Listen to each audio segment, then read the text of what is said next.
बड़ी खबर इस वक्त की, लेकिन आपको बता दें सुप्रीम कोर्ट ने सीबीआई जांच की बिहार सरकार की सिफारिश पर केंद्र सरकार के कदम को एक तरह से मुहर लगाई है। सीबीआई ही अब इस पूरे मामले की जांच करेगी और इसके खिलाफ जब महाराष्ट्र सरकार की तरफ से बात कही गई तो उसको खारिज किया है सुप्रीम कोर्ट ने। अभी तक की मिली जानकारी के मुताबिक जो खुद विकास सिंह पूरे मामले में के सिंह के वकील बता रहे हैं। बड़ी खबर आपको बता दें, इसका अर्थ यह है कि न सिर्फ मुंबई पुलिस बल्कि महाराष्ट्र सरकार के लिए एक बड़ा झटका है। रिया चक्रवर्ती की याचिका थी कि बिहार पुलिस नहीं मुंबई पुलिस जांच करे। बिहार पुलिस से मामला सीबीआई को भेज दिया गया था, सीबीआई जांच कर रही थी और इस नजरिए से अगर आप देखें तो जो ओरिजिनल याचिका थी रिया चक्रवर्ती की उसमें भी उनके लिए एक झटका है। मुंबई पुलिस नहीं सीबीआई ही जांच करेगी। हालांकि रिया चक्रवर्ती ने खुद ही बाद में यह कह दिया था कि सीबीआई जांच से भी उन्हें कोई परेशानी नहीं है। बड़ी खबर इस वक्त की है कि सुप्रीम कोर्ट ने न सिर्फ सीबीआई जांच को सही ठहराया है बल्कि यह भी कहा है कि जो पटना में एफआईआर दर्ज की गई थी वो सही है। सीबीआई जांच करेगी और जो फैसला था सीबीआई को जांच सौंपने का उसका अधिकार है बिहार सरकार को अनुशंसा करने का और केंद्र सरकार को इसे करने का। गौरांग कांत हमारे साथ वकील इसी मामले पर जुड़ रहे हैं। गौरांग जी, लगातार सुबह से जितने भी एक्सपर्ट्स लॉयर्स सभी हमारे साथ जुड़ रहे थे, सबका यही कहना था कि परिस्थितियां, सत्येन चौहान भी हमारे साथ जुड़ रहे हैं इस वक्त। सत्येन, कोई प्रतिक्रिया वहां से आती है तो फौरन हाथ उठाइएगा परिवार की तरफ से। हमारे साथ गौरांग जी, देखिए कोर्ट ने भी कह दिया है कि सीबीआई जांच करेगी। कोर्ट ने कहा है जो पटना में एफआईआर दर्ज हुई थी वो सही ठहराई जाएगी।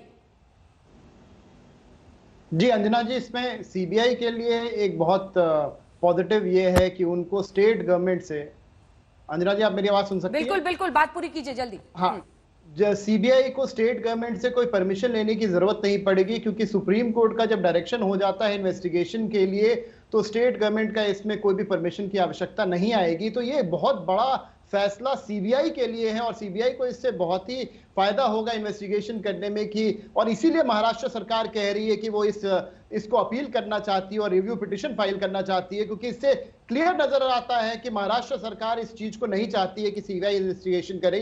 और अगर सीबीआई ऐसे ही चली जाती है इन्वेस्टिगेशन करने के लिए तो हो सकता है महाराष्ट्र सरकार उनको हेल्प नहीं देती और उनको इन्वेस्टिगेशन नहीं करने देती। क्योंकि सुप्रीम कोर्ट ने अब ये आदेश दे दिया है तो महाराष्ट्र सरकार अब कुछ नहीं कर सकती है but review petition he file कर सकती है। ठीक है, आशीष दीक्षित हमारे साथ हैं। आशीष, बहुत दिनों से हम लोगों की बहस हो रही है आज तक पर, आप ये सवाल लगातार उठाते रहे कि ये बिहार पुलिस का ज्यूरिसडिक्शन ही नहीं बनता है, लेकिन उस एफआईआर को भी आज सुप्रीम कोर्ट ने सही ठहराया है और सीबीआई को जांच सौंपे जाने को भी सही ठहराया है। अब इसे आप किस तरह से देखते हैं और क्या आपको लगता है कि इसी के साथ एक नया प्रेसिडेंट सेट हो सकता है जिसमें अगर पार्शियल कॉज ऑफ कंप्लेंट किसी दूसरे राज्य में है तो वहां की एफआईआर को सही ठहराया जाएगा, माना जाएगा? आशीष,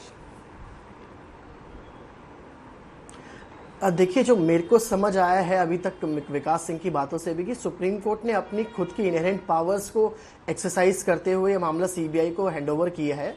और जहां तक मेरे को नहीं लगता कि सुप्रीम कोर्ट उस एफआईआर को रद्द कर सकता था क्योंकि ये जो एप्लीकेशन थी रिया की ये सिर्फ ट्रांसफर करने के लिए थी। एक ऑब्जर्वेशन आई है कि वो एफआईआर सही थी, मैं फैसला देखना चाहूंगा क्योंकि कानूनी तौर पर मैं अभी भी मेरा लीगल व्यू यही है कि बिहार में एफआईआर नहीं होनी चाहिए थी। अब सुप्रीम कोर्ट ने किस उम्मीद से या क्या लिख के ये फैसला दिया मैं एक बार इसको पढ़ना चाहूंगा। बट हाँ, अब एक चीज क्लियर हो गई है कि सीबीआई जांच जो 6 अगस्त से चल रही है, एक सेकंड मैं आपको टोक रही हूँ सर, कुछ इन्फॉर्मेशन आएगी अभी। आज साथ तमाम मेहमानों से मेरी दरख्वास्त है, बीच में मैं अगर टोकूं तो थोड़ा सा हमारे साथ बेयर कीजिएगा। कंगना रनौत भी लगातार सीबीआई जांच की मांग कर रही थी, उन्होंने भी ट्वीट किया है। वो कह रही है कि इंसानियत की जीत हुई है, वो बधाई दे रही है एसएसआर वॉरियर्स को, यानी सुशांत सिंह राजपूत के बिहाफ पर जो देश भर में लोग सीबीआई जांच की मांग कर रहे थे उन्हें बधाई देते हुए वो कह रही हैं कि first time I felt such strong force of collective consciousness. वो कह रही हैं कि पहली बार एक साथ सामूहिक तौर पर देश ने एक तरीके से एकजुट होकर मांग की थी जिस चीज की, एसएसआर वॉरियर्स के लिए ये बहुत बड़ी जीत है।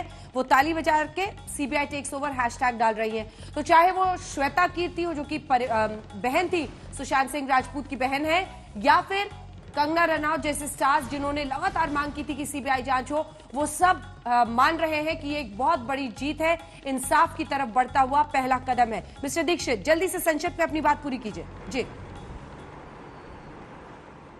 हाँ, जब मैं बस एक यही कहना चाहता कि आज के फैसले के बाद ये चीज बिल्कुल स्पष्ट हो जाती है कि अब सिर्फ सीबीआई जांच चलेगी इस मामले में। हाँ। अब कोई दूसरा रास्ता नहीं रहता, क्योंकि पहले क्या होता कि अगर पटना के सरकार मैटर भेजती तो जो मुंबई पुलिस है या मुंबई की सरकार है वो उस चीज को रोक सकती थी, लेकिन अब जब सुप्रीम कोर्ट ने कहा है कि सीबीआई जांच होगी, हाँ। तो मुंबई के पास कोई और अदर ऑप्शन नहीं है कि वो जांच में सहयोग करे। और एक स्पेसिफिक इंक्वायरी है, जल्दी से मिस्टर कांत को दिखाइए। सुप्रीम कोर्ट ने कहा है inquiry conducted under 174 CrPC is not investigation. जांच नहीं है, आप पूछताछ सिर्फ कर रहे थे, इंक्वायरी कर रहे थे। क्या ये बहुत बड़ा झटका है मुंबई पुलिस इन्वेस्टिगेशन के लिए, अगर हम इसे देखें तो? गौरांग कांत जी, 2 लाइन में जवाब। जी, ये बहुत ही बड़ा झटका है मुंबई पुलिस के लिए, क्योंकि मुंबई पुलिस ने ये सिर्फ इंक्वेस्ट की इन्वेस्टिगेशन की है, एफआईआर तो उन्होंने दर्ज ही नहीं किया। ये बहुत ही बड़ा झटका है। और जहां आशीष जी कहते हैं कि एफआईआर रजिस्टर नहीं हो सकता, मेरा ये कहना है कि एफआईआर कहीं भी रजिस्टर हो सकता है, वो 0 एफआईआर हो सकता है। और ये जो सारी प्रक्रिया है ये तब आती है जब प्रोसिक्यूशन का स्टेज आता है। ये 2 तरीके से होता है, एक इन्वेस्टिगेशन होता है, दूसरा प्रोसिक्यूशन होता है। मैं लौटूंगी सर आपके पास, मैं लौटूंगी। एक सेकंड आप होल्ड कीजिए, जो आप सोच रहे हैं, जो बताना चाह रहे हैं। इस बीच आपको बता दें, तमाम लोगों की इस वक्त कम से कम सोशल मीडिया पर जो सुशांत सिंह राजपूत के वॉरियर्स बनकर उभरे थे, उनके लिए जबरदस्त जीत वो इसे मान रहे हैं। आइए आपको सुनाते हैं। कुछ ही देर पहले विकास सिंह, जो कि केके सिंह, पिता के लिए आप सोचिए, 74 वर्षीय पिता थे सुशांत सिंह राजपूत के लिए, वो सिर्फ सच जानना चाहते थे। और जो शक था उन्हें जिस व्यक्ति पर, रिया चक्रवर्ती पर, उन्होंने एफआईआर में तमाम बातें लिखी थी, वो चाह रहे थे निष्पक्ष जांच हो। अब उनके लिए जाहिर तौर पर ये बहुत बड़ी उम्मीद की किरण परिवार के लिए जगी है। विकास सिंह उनके बिहाफ पर, उनके वकील क्या जानकारी दे रहे थे, सुना देते हैं। देखिए, आज बड़ी भारी विक्ट्री है सुशांत सिंह के परिवार के लिए। ये एक लड़ाई हम लड़ रहे हैं 2 महीने से ज़्यादा से, सुशांत को जस्टिस दिलाने के लिए, उनके परिवार को जस्टिस दिलाने के लिए। और इतने अड़चने आ रही थी, इतने बाधाएं पड़ रही थी। मुंबई पुलिस ने इसको दिशा बिल्कुल गलत दिशा दे रखा था। और आज सुप्रीम कोर्ट ने बड़ा स्पष्ट शब्दों में कह दिया है कि मुंबई पुलिस ने जो भी इन्वेस्टिगेशन किया उसका बड़ा लिमिटेड दायरा था, उसमें कोई इन्वेस्टिगेशन नहीं था। कोर्ट ने यह भी कह दिया है कि पटना पुलिस में एफआईआर रजिस्टर करने की अब बिल्कुल जुरिस्डिक्शन था। कोर्ट ने यह भी कह दिया है कि बिहार सरकार सीबीआई को रेफर कर सकता था मामले को। लेकिन इन सब के बावजूद कोर्ट ने सबसे बड़ी बात यह कह दी है कि इस सीबीआई इन्वेस्टिगेशन को हम अपने कोर्ट का भी स्टैंप दे रहे हैं और कोर्ट की तरफ से भी कह रहे हैं कि ये सीबीआई से ही होनी चाहिए। और उसमें कोर्ट ने अपने तरफ से और भी ऐड कर दिया है कि कोई भी मामला जो सुशांत सिंह राजपूत से जुड़ा है, अगर कोई एफआईआर दर्ज होता है, वो एफआईआर दर्ज भी, वो इन्वेस्टिगेशन भी सीबीआई ही करेगी। तो इसलिए बहुत ही अहम फैसला है।